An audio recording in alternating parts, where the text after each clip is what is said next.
Okay, hello, welcome, Monica. Glad you could join me today. Monica is a practitioner of a whole bunch of different modalities. We have Ayurvedic Indian head and foot massage, NLP violet healing method, crystal healing, and Reiki. Can you tell us how you came up with this integrative approach? How I came up with this? Well, basically, this all started with my own healing journey.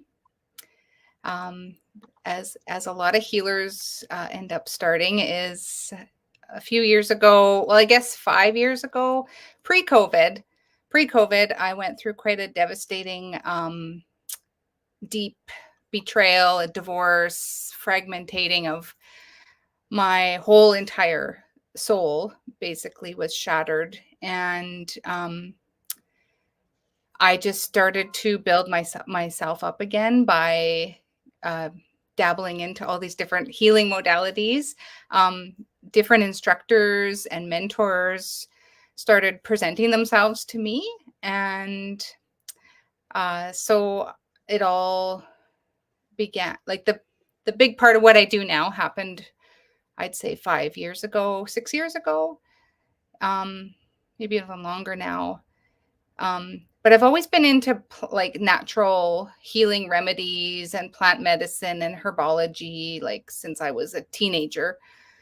So the integrative approach now, I guess, it just kind of went into more of a full force once I had to reevaluate and basically reform my whole entire being, because I had lost myself completely through that devastating experience. And yeah, I met crystal healers, and I met an Ayurveda teacher on the island, and which led into going through more alternative healings and more.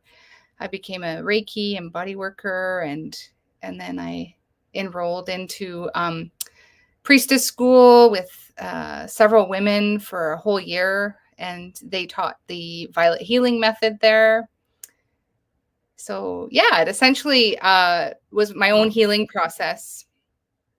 And then it was my younger daughter who lived with me who recognized, like, Mom, you're shining, like it's so good to see you back.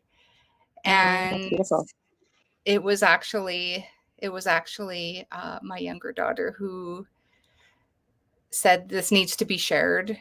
And because I would practice on her, I did a lot of my practicums on her, and she could see how it just helped her.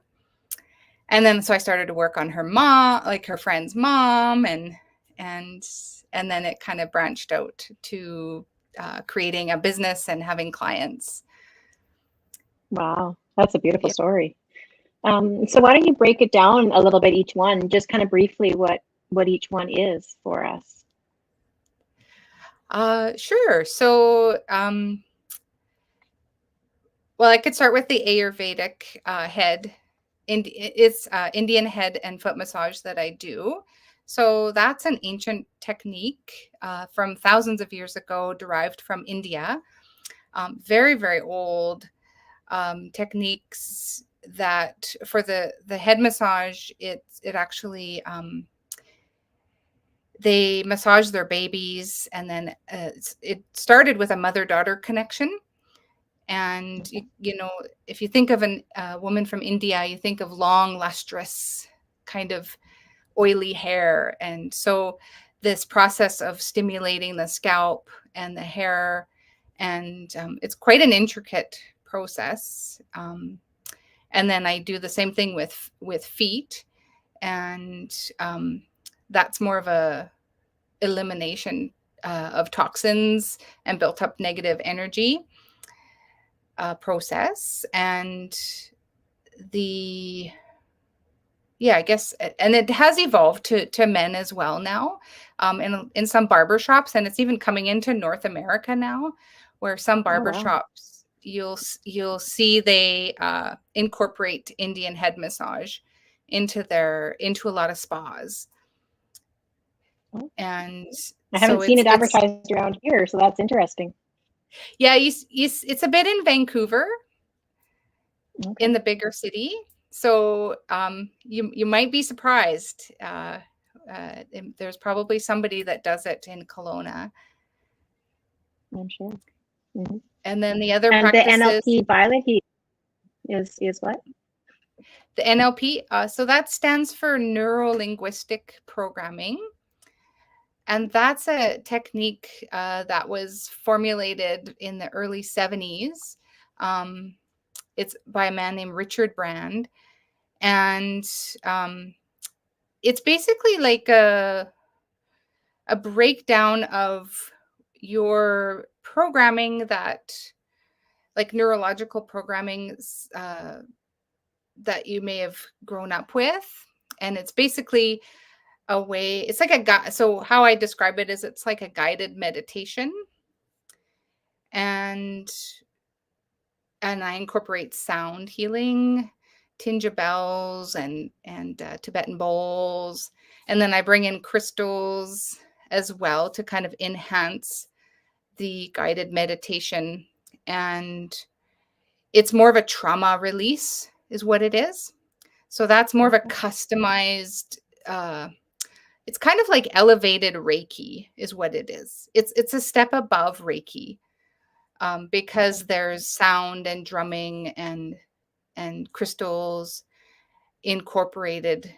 So it's a heightened Reiki energetic type of healing with the support of meditative type of words that are customized on what the person needs to work on or release. Okay. And then I bring in so the crystals. Sorry? Okay. And the crystals? The crystals? Yeah. So the crystals, crystal healing is, so that's basically incorporating energy healing with the use of gemstones. And I work with the different auric meridians that are about an arm's length out. If you just envision your arm and everything that's in an arm's length. So I work in that field of different meridians. And I bring in the crystals on the different chakra points and on the body. So there's some light touch, and the crystals frequency kind of enhances whatever chakras need more attention. So kind of like each crystal has its own energy, and then it would enhance that when you're doing that practice. Exactly. Yeah. Yeah. Okay. Yeah. And then, wow. And then briefly describe Reiki if you could. Well, Reiki is an energy system, energy healing system where I mostly work with the chakras and different symbols. That I don't know how old the Reiki method is, how far that goes back, the Usui method. But more what I do is the crystal Reiki. So it's basically removing and helping clients to release negative blocks within their different portals of their different chakra points on their body, and helping those to dissipate through a channeled divine source, and then bringing back in nourishing positive energy. So it does both, and I'm using my hands for that, and the crystals are as well enhancing the method of the release of negative blocks, and then nourishing back that positive, because often there might be like a kind of like an energetic tear almost if there's too much release. Yeah. So I have to tune in to which portals on the person, because there's portals everywhere. Like our hands have portals, our feet. It's not just the basic 7 chakra points is what I work with. I work with also the meridians within that arm's length around the body as well, to kind of clear, Okay. like, it's like a clearing of external perceptions of, how do I describe that? So, like, I can describe it like when I lost myself, I lost my sense of self, right? And this sense of ideology where we are influenced by media or our boss or people we work with, and we start to kind of lose ourselves in these external energetic perceptions of what others think we should be. And I'm basically just trying to help be a channel to bring healing, like bring back the person's innate healing to heal themselves, to be their best authentic self. And wow. So when a patient comes to you, how do you decide which of these modalities they would need or want? Do they kind of come, I want this and this, or they approach you and you kind of work through it together? well, they usually will sign up for one of, there's usually one of the main 5 modalities that I do that draws to them most. And then I'll have it. I have like an intake form, and I ask some questions to see what it is they're wanting out of the session or process. I would have to say it all depends where the person's at. Like, some people are just looking to be just purely relaxation and de-stress, and That's a others huge are one for a looking lot of people, especially now. the stress. Yes, like I think reducing the stress and anxiety is, most of the people that come to me, they're just looking to do that. Right. And Yeah. then, So can you give us like kind of like a client testimony of one of the biggest transformations that you've seen? I mean, besides yourself, obviously, because you've had a huge transformation yourself, but yeah. from your client's perspective? Uh, well, I would have to say there's one lady that particularly she made a lot of progress. She came to see me many times, and she still sees me. And the first time, she was very skeptical of any holistic healing practices.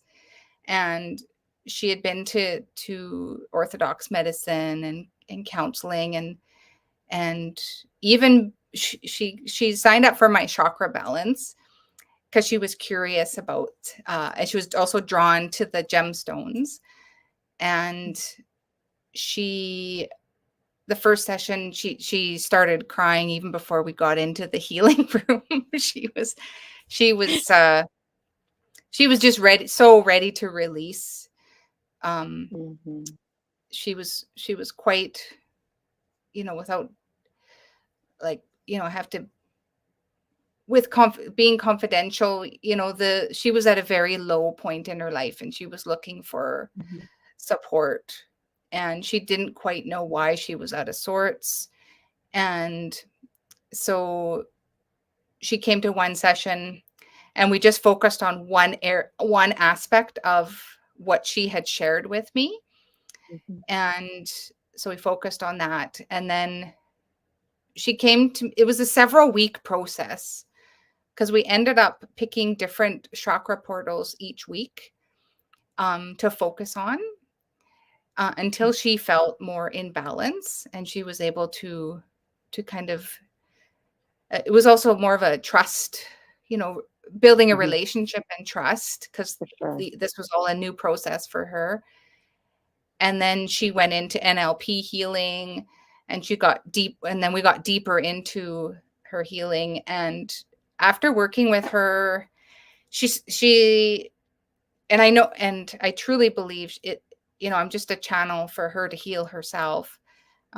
She ended up just thriving. She became manager at her work, and all her relationships were so much better with her children, her ex-partner. They came to this resolution and peace with one another.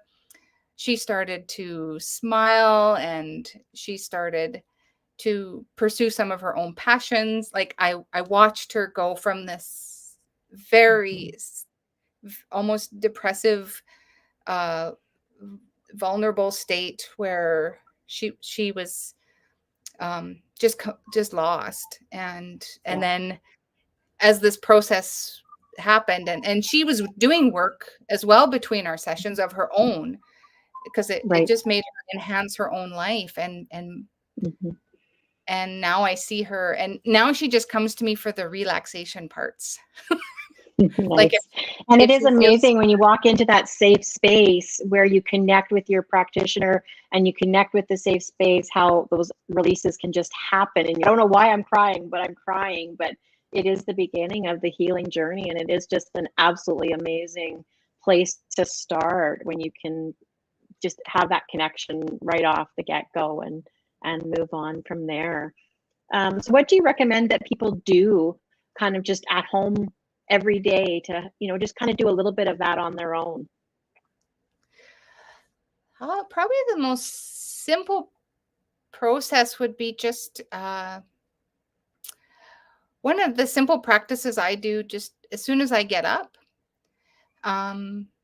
Before I get dressed, before I look at my phone, before anything happens, I put my feet on the floor and I ground my feet to the floor, and I just envision grounding earth energy that is just very nourishing, and I envision it coming up through my feet and up through all the root chakras and all the lower chakras, heart center, and then I'm bringing it's a visualization process. So I'm bringing in earth energy, and then I'm elevating it up to above to the stars, and then I'm bringing down universal energy back down, and then I recycle again from Mother Earth and bring it back up again. And I do this 3 times. So I breathe in the earth energy, and then I breathe out the universal source from above. And it's a very quick meditation practice. It takes me 5 minutes before I even get off my bed to start the day, and it just sets the space, it sets the day. And I have altars of crystals all over my house. So I have, like you could see, I have my salt lamp in the back. When I'm working at the computer, I have shungite there to dissipate the EMF rays from the computer work. And just mindfulness. I think just having mindfulness throughout the day, and just taking a pause and not allowing to be too reactive. Like if there's a situation where it's quite volatile, just taking a pause and just being mindful of the situation or the person. And the biggest thing for me is I try to get out in nature every day, because I receive a lot of energy from just the trees, and just I'm lucky enough to live right beside the forest and a creek here, so I make sure I get out every day because it helps me to recenter. Yeah, so those are just some simple things I do. For sure. Do you ever think we'll see the day when we have more of an integrated medicine system where, these other modalities are kind of incorporated into the, I guess, Western medicine idea? Absolutely. Yeah. We're already seeing it. Nice. And I'm optimistic. I'm optimistic about it because a lot of my roots come from Europe, and in some countries in Europe, they already integrate, alternative medicine with orthodox. Like, you're going to see the doctor and you're also going to see the herbalist, or there's an aromatherapist. There's actually aromatherapists that will come into hospitals now with essential oils and sound. And I mean, I just, it was just last year, even in Canada, they just signed an agreement and a document with the different health authorities for smudging practices, because they're recognizing the benefits of smudging and having sage burned, with the indigenous as well. So I think it's coming.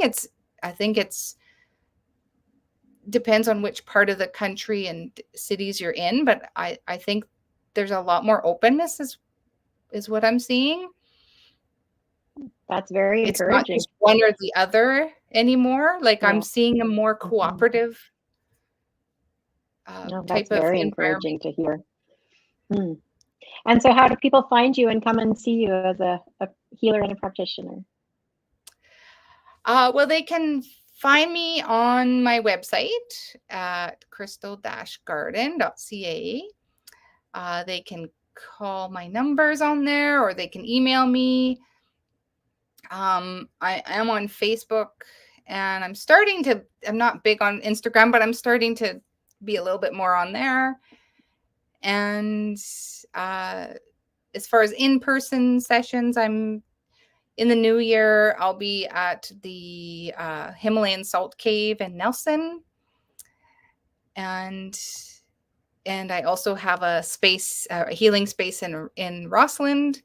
So I kind of go back and forth between my home studio right now is not operating because of renovations. So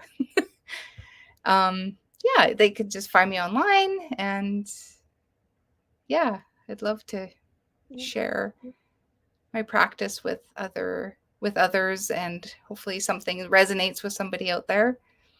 For sure. Well, wonderful. Thank you for joining me today in this, and I wish you all the best in the future, and just so excited for all the things that you've learned, and it's incredible. So a lot of hard work, and all the best to you in the future. Yeah. So good to see you, and thank you for having me. It's been a lot of fun. Yes. Have a good night. Thank you. Okay. Bye-bye.